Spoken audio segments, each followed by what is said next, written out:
bakal banyak yang bisa kita diskusikan. Nah, biasa nih kita mungkin awal-awal ngobrolin perkembangan pasar modal ya, baik dari domestik maupun global yang sepertinya semakin hot. Semakin hot. Boleh ulasannya dulu, Kak Rati. Oke. Jadi kalau kita lihat kan marketnya hari ini koreksinya lumayan dalam ya. Sekitar 1,5%-an market kita terkoreksi karena memang cukup deras nih outflow asing di pasar ekuitas domestik ya dalam beberapa bulan terakhir ini. Kemarin terakhir di bulan Agustus itu asing catatkan net sale 20 triliun, kemudian di bulan September lanjut lagi net sale 4 triliun, dan secara year to date untuk di perdagangan hari ini ya, ini asing masih catatkan net sale secara year to date itu di 9 triliun, dan hari ini di secara daily tuh asing catatkan net sale sekitar 500 miliar rupiah. Jadi memang ini yang membuat IHSG kita mengalami koreksi yang lumayan dalam juga hari ini. Sebenarnya kalau teman-teman lihat IHSG kita sebenarnya udah koreksi dari beberapa minggu lalu sih ya, tapi ketolong sama saham yang baru listing nih kemarin ya, jadi membuat saham di sektor infrastruktur juga menguat cukup signifikan gitu ya. Salah satunya kemarin tuh ada saham yang juga baru listing, mungkin teman-teman sini juga tahu ya sahamnya Brand. Tapi kalau kita lihat saat ini ya harga sahamnya udah melemah juga. Salah satu juga mendorong IHSG-nya mengalami koreksi karena punya market cap yang lumayan besar juga untuk saat ini. Jadi sebenarnya kalau kita bisa bilang kenapa marketnya bisa koreksi ya, sesimpel kita lihat saat ini nilai tukar rupiah kita udah hampir ke 16.000 ya, 16.000 rupiah per US dollar. Jadi kalau kita lihat di sini memang tekanan depresiasi nilai tukar rupiah kita itu sejalan juga sama hari di minggu ini tuh ada terkait dengan pidato dari Jerome Powell juga ya, dari Fed punya chairman, terus kemudian nanti di minggu depan itu ada Fed interest rate, kira-kira akan seperti apa, kita juga lagi wait and see. Kemudian kemarin untuk mengimbangi nilai tukar rupiah kita yang terdepresiasi cukup dalam dari yang di bulan Agustus kita 15.100, sekarang di bulan Oktober ya dalam waktu kurang dari 2 bulan kita punya nilai tukar rupiah udah mau ke 16.000 nih. Terakhir di 15.900 ya teman-teman ya. Jadi cukup dalam. Nah ini juga pastinya jadi katalis negatif untuk pergerakan IHSG. Makanya kemarin Bank Indonesia juga akhirnya naikin suku bunga lagi nih 25 basis poin ya. Jadi di level 6%. Dari yang tadinya kita lihat BI itu tahan, mereka punya rate di 5,75% dari awal tahun, dari bulan Januari sampai dengan bulan September. Kemudian di bulan Oktober kemudian di bulan Oktober Bank Indonesia itu naikin suku bunga 25 bips untuk mencegah nih penurunan atau depresiasi nilai tukar rupiah kita yang semakin dalam gitu. Ini juga sejalan sama imbal hasil obligasi US kemarin ya, untuk tenor 10 tahun tuh udah sampai di 5%. Jadi ini memang yang membuat cukup deras ya arus Iya. asing yang keluar di pasar ekuitas domestik gitu ya Mbak Friska ya. Iya, kita dikasih happy sesaat ya, 7.000 Betul, sebutuh bentar gitu. betul. Langsung Kayaknya merosot lagi. waktu kita ketemu nih di 7.000 ya Iya Mbak Friska. bener, waktu live terakhir kan kita lagi happy-happynya tuh, wah ISG Iya, kita comeback ya, 7.000 sekarang lagi melorot lagi. iya, iya. Ya, Kita jadi terakhir kurang, ngomong-ngomong tuh di 7.000 ya iya IHSG-nya ya. makanya. Jadi kurang lebih itu tadi juga sekaligus yang bakal jadi beberapa sentimen ya, jelang akhir tahun ya Kak Rati ya. Betul, betul. Jadi kalau untuk akhir tahun sih apa yang kita tunggu-tunggu ya window dressing Iya, gitu ya, biasa window ya. dressing, Harapan terakhir rally ya. gitu ya.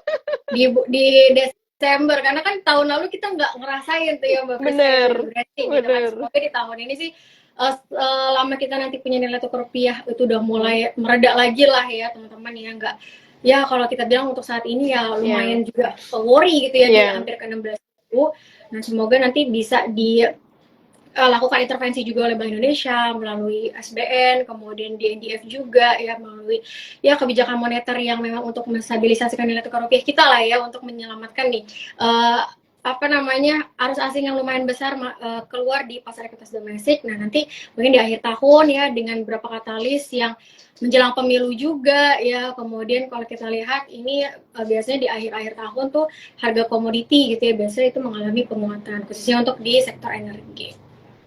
Oke, nah ini barusan juga mungkin karena pemilu udah mulai hot juga sepertinya ya. Ini apa menjelang pemilu ini view-nya nanti kurang lebih seperti apa nih Kak Rati kalau kita berkaca dari pemilu-pemilu sebelumnya ya?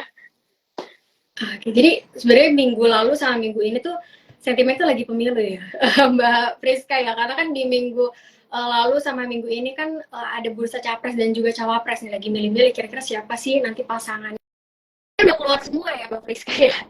Jadi kita lihat akan seperti apa ya teman-teman ya hari ini marketnya merah gitu kan. Tapi sebenarnya kalau market merah atau enggaknya itu juga sebenarnya bukan pure karena pemilu gitu ya Mbak Priska ya. Jadi secara historis kita melihat memang di tahun 2014, 2019 kita punya IHSG di saat tahun pemilu gitu ya, itu mengalami penguatan di tahun 2014. Kenapa kita punya IHSG menguat ya di tahun pemilu? Karena di tahun 2013 itu market kita juga mengalami penurunan yang cukup signifikan gitu. Jadi no wonder di tahun 2014 kita punya IHSG itu lumayan rebound karena di tahun 2013-nya kan kalau Mbak Friska ingat juga waktu itu kan ada taper tantrum juga kan dari The Fed. Oh ya, Kemudian kalau tapering ya waktu itu ya. iya, terus kemudian kita punya cadangan devisa tuh juga turun sampai ke 90 miliar US dollar dari tadinya tuh 120-an ya di tahun 2011, terus kemudian turun cukup dalam ya di tahun 2013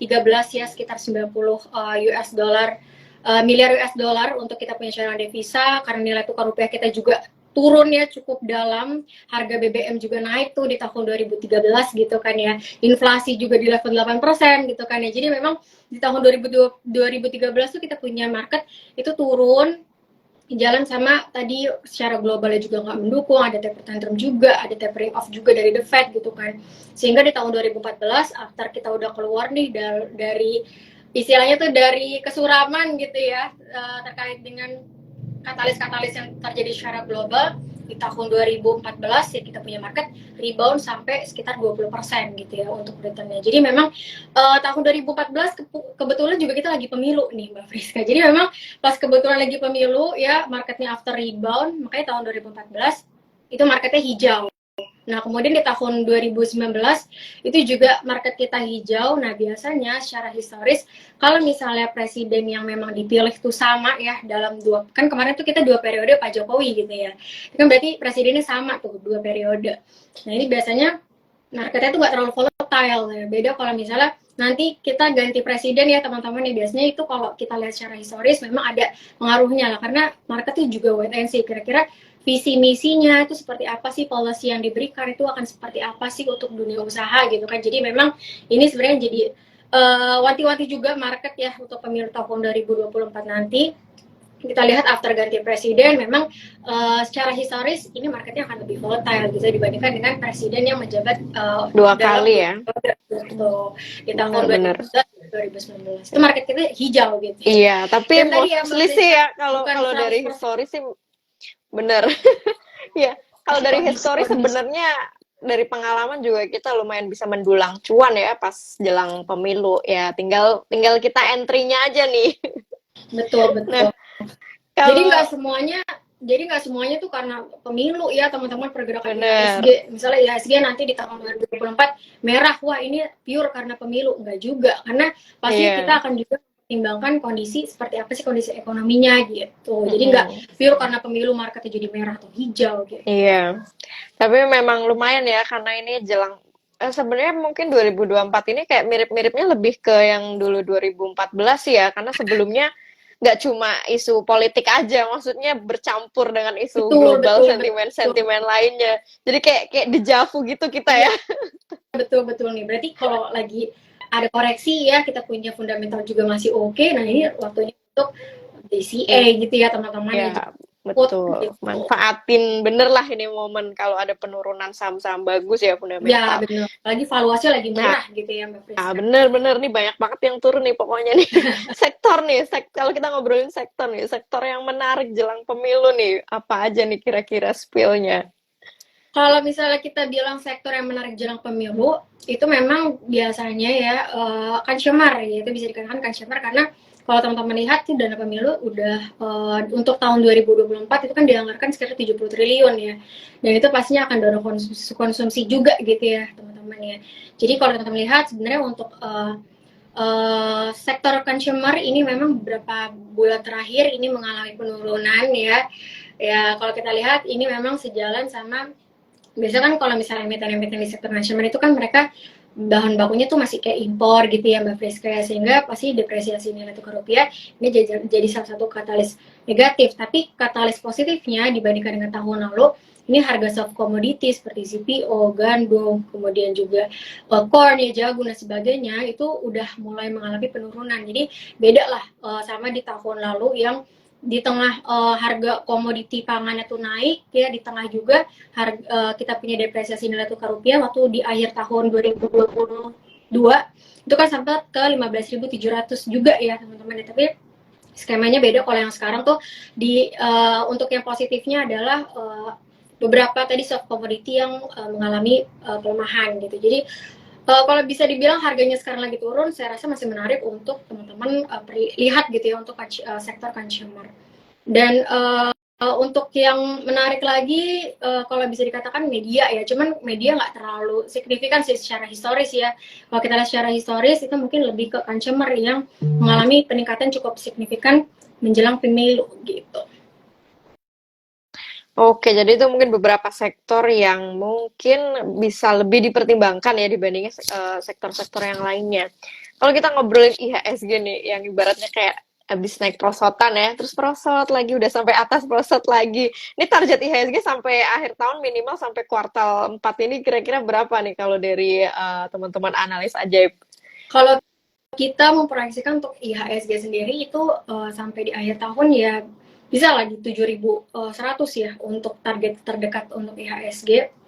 Karena kalau kita lihat ini sebenarnya kita sebenarnya Ini strategi wait and see target apa namanya, optimis apa konservatif nih 7.100? itu optimis ya Mbak Friska, Optimis jujur ya. aja kita optimisnya 7.100, tapi konservatifnya ya bisa lah tutup di atas 7.000 gitu ya untuk IHSG sampai Oke. di nanti mungkin bisa sampai ke level tersebut, tapi tadi optimisnya 7.100 karena untuk yang konservatifnya yang untuk agak pesimis dikit. Nah ini karena tadi kita juga masih lihat terkait dengan Fed punya interest rate itu akan seperti apa. Nanti kita akan lihat yang dekatnya sih di awal November nanti ya, itu diproyeksikan sebenarnya masih akan tahan, mereka punya rate di 5,25 sampai 5,5%. Jadi harusnya kalau kita bilang untuk sampai akhir tahun nggak ada kenaikan lagi untuk Fed punya interest rate. Jadi hopefully ini jadi katalis positif untuk market secara domestik juga, dan juga untuk nilai tukar rupiah kita gitu ya Mbak Friska.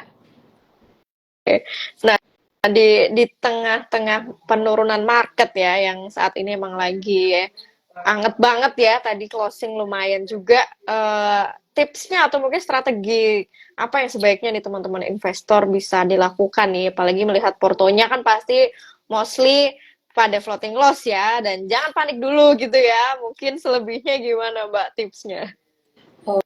Oke, jadi sebenarnya kita udah pernah mention juga untuk IHSG gitu ya. Mungkin buat teman-teman di sini ada yang pernah bottom fishing juga waktu IHSG-nya di 6.500 ya, di tengah waktu itu cukup ada gejolak yang signifikan ya di 6.500. Waktu kita punya IHSG di 6.500 tuh di bulan kira-kira di bulan Mei Juni gitu ya. Itu kan kemarin tuh ada krisis perbankan juga kan di US ini karena beberapa tightening dari Fed punya suku bunga gitu ya. Jadi kalau kita lihat untuk saat ini harusnya tadi secara proyeksi nggak ada potensi kenaikan suku bunga lagi, jadi akan di pause ya di level tadi 5,25 sampai 5,5. Jadi after nanti kita lihat seperti apa after release terkait dengan FOMC di awal November nanti.